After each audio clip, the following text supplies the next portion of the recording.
Good morning बच्चों।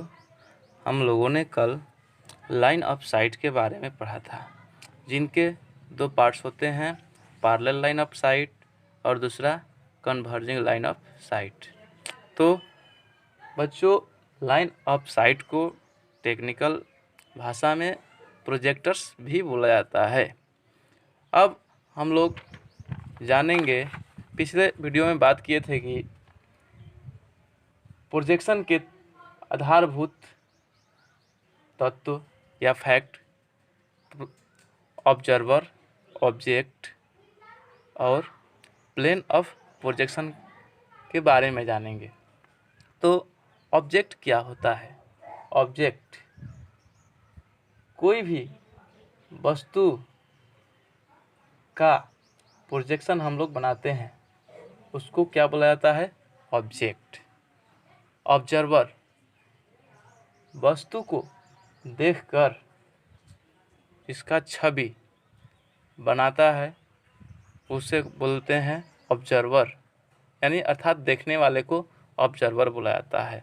और तीसरा प्लेन ऑफ प्रोजेक्शन, ऑब्जेक्ट का प्रोजेक्शन जिस प्लेन पर भी बनता है उसे प्लेन ऑफ प्रोजेक्शन कहते हैं। तो आइए हम लोग जानते हैं कि प्लेन ऑफ प्रोजेक्शन क्या होता है।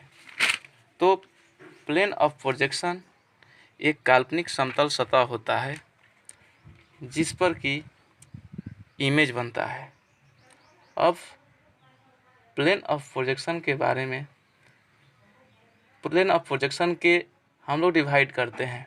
तो प्लेन ऑफ प्रोजेक्शन भी दो प्रकार के होते हैं, पहला वर्टिकल प्लेन ऑफ प्रोजेक्शन और दूसरा।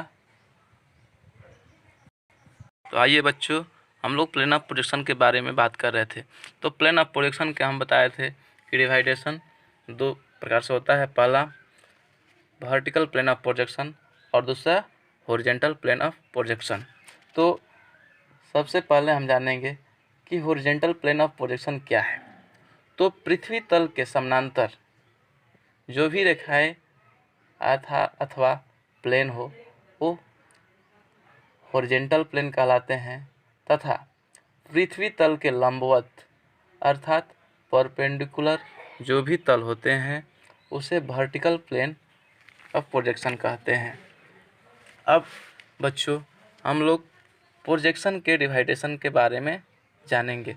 इससे पहले हम लोग प्रोजेक्शन क्या है, प्रोजेक्शन के आधारभूत सिद्धांत तत्व पढ़ लिए, उसके बाद लाइन ऑफ साइट के बारे में जाने, उसके बाद अब हम लोग प्रोजेक्शन का वर्गीकरण करते हैं।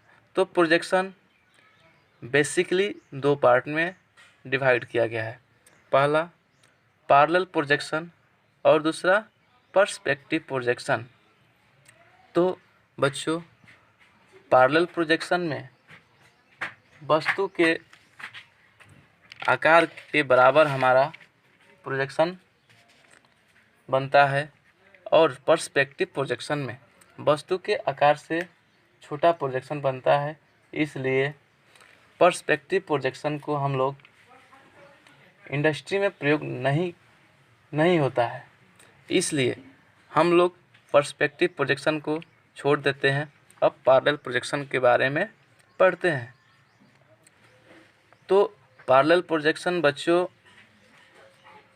पैरेलल प्रोजेक्शन में जो प्रोजेक्टर्स होते हैं एक दूसरे के पैरेलल होते हैं, जो कि किसी सतह पे अर्थात प्लेन ऑफ प्रोजेक्शन पे जाके परपेंडिकुलर इंटरसेक्ट करते हैं।